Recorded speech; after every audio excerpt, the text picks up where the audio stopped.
Pregunta relativa a la última comisión bilateral Aragón-Estado formulada al presidente del Gobierno de Aragón por el Grupo Parlamentario Ciudadanos. Señora Gaspar, tiene la palabra. Gracias, señora presidenta. Señor presidente, ¿qué análisis hace de la última comisión bilateral Aragón-Estado celebrada el 19 de noviembre de 2018?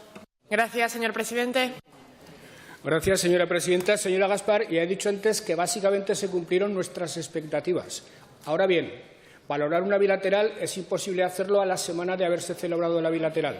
Una bilateral hay que valorarla algún tiempo después para saber si realmente los compromisos que se adquirieron se han cumplido. Y, evidentemente, en una semana no existe plazo suficiente como para aseverar una cosa ni a favor ni en contra de lo que estoy diciendo. Gracias, señora Gaspar. Tiene la palabra. Gracias, señor presidente. Yo voy a hacer una comparación con la anterior comisión bilateral en la que apenas 15 días después vino a comparecer a esta comisión y dijo que esa comisión suponía un salto cualitativo y que estaba moderadamente satisfecho. Con lo cual vamos a ir haciendo comparativa. Mire, yo lo que tengo o la sensación que tengo con esta comisión bilateral es, primero, que se ha demostrado que el Gobierno del Partido Popular del señor Rajoy se ha olvidado de Aragón, porque si cogemos los acuerdos alcanzados de la anterior bilateral y vemos lo que se ha cumplido y lo que no se ha cumplido, y vemos los acuerdos que se han tenido que volver a reeditar, es que el señor Rajoy y el Partido Popular pasaron de Aragón. Pero vamos más allá. La sensación que tenemos es que esta comisión se ha metido a martillazos porque tocaba.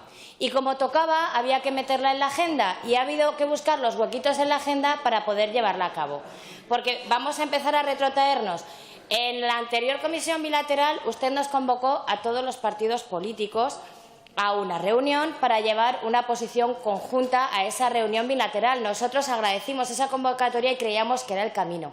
Y en esta ocasión nos viene aquí a comparecer, nos hace el ofrecimiento de mandarle ideas, pero no es capaz de convocarnos a todos los grupos políticos. Y yo le pregunto, ¿ya no es necesario el consenso? ¿Ya no es necesaria una única voz? ¿Tan difícil era buscar huecos en la agenda para reunirse con todos nosotros y que lleváramos esa única voz? Y seguimos. Llega el día de la comisión bilateral. Y la comisión bilateral demuestra la importancia que Sánchez le da a Aragón. Tuvieron apenas una hora de reunión bilateral. Entre que unos llegaron tarde y otros se marcharon antes, tuvieron el tiempo justo de tomar un café y saludarse. Y, señor Lambán, yo le pregunto, los temas que son relevantes para Aragón, todas las necesidades de Aragón, todas las demandas que son sobradamente conocidas, ¿se pueden tratar en una hora? En apenas una hora. Es verdad que hay trabajos previos y trabajos posteriores para desarrollar la agenda de esta reunión bilateral, pero teníamos encima de la mesa, y se lo han dicho ya los compañeros anteriores que me han precedido, el tema de la central térmica de Andorra, que es un tema urgente. Y sí, el acuerdo que se alcanza para dar solución a la central térmica de Andorra, como le ha dicho el señor Aliaga, es la elevación de las aguas de Andorra. Pero es que este mismo acuerdo, señor Lambán, se alcanzó en la reunión bilateral de 27 de junio de 2017. Leo literalmente la nota de prensa que emite el Ministerio de la Presidencia para las Administraciones Territoriales. En aquella fecha, en materia de medio ambiente, se aprueba la descontaminación integral del lindano del río Gállego, la elevación de las aguas de Andorra. Es decir, ¿por qué tenemos que volver a acordar lo que ya se ha acordado? Parece que estemos en el día de la marmota. 3/4 de lo mismo con la creación del grupo de trabajo para estudiar la aplicación del 108. Es que ya se había acordado. ¿Por qué no se ha creado antes? ¿Y aquellos grupos de trabajo para seguimiento de todos los acuerdos? ¿Por qué no tuvieron lugar, señor Sánchez? Ay, señor Lambán, perdón. ¿Por qué no tuvieron lugar? ¿Por qué no se han convocado esos grupos de trabajo? ¿Qué hablaron de las infraestructuras de Aragón? ¿Qué hablaron de las necesidades de esas infraestructuras para vertebrar el territorio? ¿Qué medidas concretas se están hablando para hacer frente a la despoblación? En cuanto a la financiación, señor Lambán, aunque no sé si le hace más gracia que le llame Sánchez, pero bueno, señor Lambán, en cuanto a la financiación, ¿multilateral o bilateral? Porque usted ha hecho siempre referencia a la necesidad de la multilateralidad y ahora hablamos del grupo de trabajo y hablamos de la bilateralidad. Más cosas, las obras del Pacto del Agua. ¿Qué pasa con las últimas indicaciones de la señora Rivera hablando del fin del diésel y de cómo va a afectar a la empresa automovilística de España y especialmente a la empresa automovilística de Aragón? El sector está preocupado, está muy preocupado. Yo, sinceramente, señor Lambán, lo que le he dicho al principio, tengo la sensación de que había que meter a martillazos esta reunión porque tocaba y porque, además, al Gobierno del señor Sánchez le tocaba demostrar que estas reuniones no son solo para contentar a sus socios de gobierno separatistas, sino que lo hace con todas las comunidades autónomas, y en apenas una hora se ventilaron todo lo que realmente interesa a Aragón. Y una hora no es suficiente para hablar de Aragón. Señor presidente, tiene la palabra.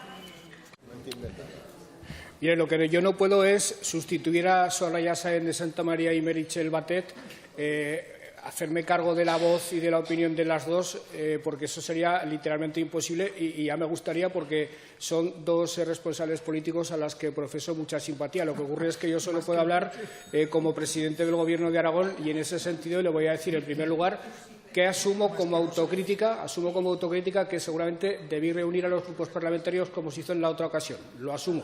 No obstante, señora Gaspar, se dio la oportunidad de que los grupos hicieran propuestas y hubo un grupo que hizo propuestas y que a los demás los deja, en cierto modo, en evidencia.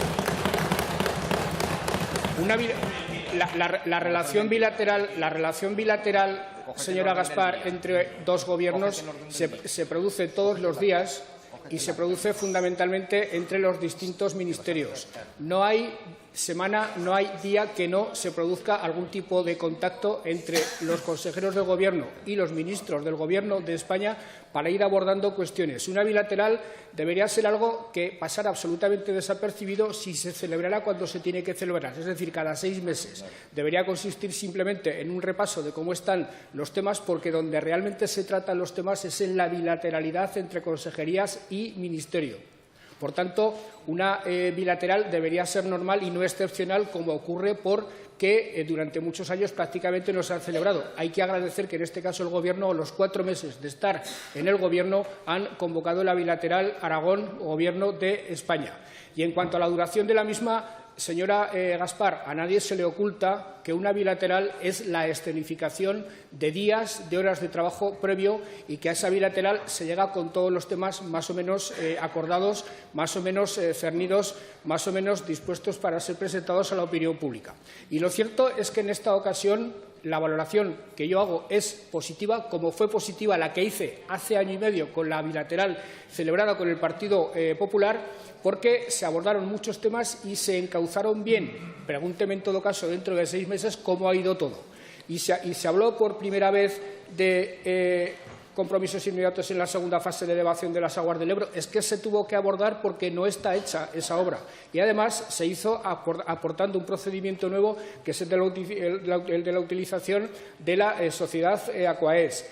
Por primera vez se estableció de qué manera se iba a abordar el tratamiento del artículo 108, creando una comisión de 3 miembros por parte del Gobierno de Aragón y parte del Gobierno de España, cosa que no ocurrió la otra vez. Por primera vez se adopta un acuerdo en relación con el reto demográfico y la despoblación.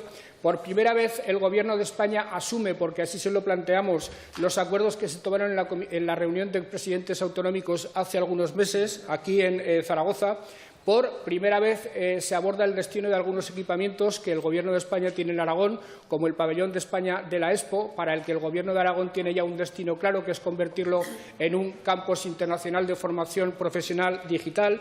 Por primera vez, y esto me parece absolutamente relevante, 2 recursos al Constitucional por parte del anterior Gobierno del Partido Popular se eliminan de 2 leyes de un marcado carácter social, como el Decreto-Ley contra medidas de emergencia social o como la Ley de medidas de prestaciones económicas del Servicio Público de Servicios Sociales, 2 leyes de un marcado contenido social que el anterior Gobierno mandó al Tribunal Constitucional y que este Gobierno ha retirado, dando por tanto luz verde a que Aragón pueda seguir haciendo políticas sociales. Y algo muy importante, señora presidenta, algo muy importante, el Estado se compromete a modificar, a través de la reforma de la Ley de Racionalización y Sostenibilidad de las Administraciones Locales, el artículo 118 de la Ley de Contratos del Sector Público por resultar pernicioso tanto para las administraciones locales como para pequeños empresarios o investigadores de la universidad. Ese es un logro que ha pasado desapercibido y que es absolutamente fundamental. Por tanto, señora Gaspar, la bilateral dio mucho de sí porque se había trabajado mucho antes para que esa hora de reunión diera tanto de sí. Gracias.